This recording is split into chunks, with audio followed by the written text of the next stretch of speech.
കേരളത്തിൽ വ്യാപകമായി മഴ ലഭിക്കുന്നു. ഒറ്റപ്പെട്ട സ്ഥലങ്ങളിൽ അതിശക്തമായ മഴയ്ക്കും സാധ്യത. കേരളത്തിന്റെ കിഴക്കൻ മേഖലകളിലും എറണാകുളം, ആലപ്പുഴ, കോട്ടയം, ഇടുക്കി, പത്തനംതിട്ട ജില്ലകളിലുമായിരിക്കും ഏറ്റവും കൂടുതൽ മഴ ലഭിക്കുക.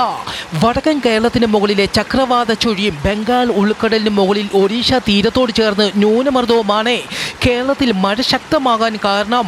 ആഗസ്റ്റ് 27 വരെ കേരളത്തിൽ വ്യാപകമായി മഴ ലഭിക്കും.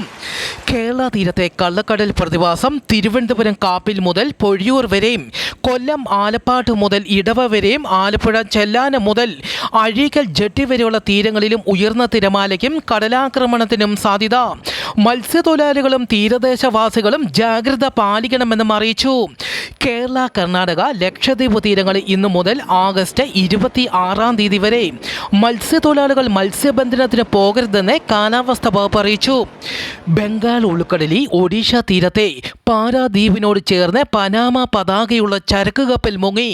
കപ്പലിലുണ്ടായിരുന്ന 24 ജീവനക്കാരിൽ 2 പേരെ രക്ഷപ്പെടുത്തി 22 പേർക്ക് വേണ്ടി തിരച്ചിൽ തുടരുന്നു.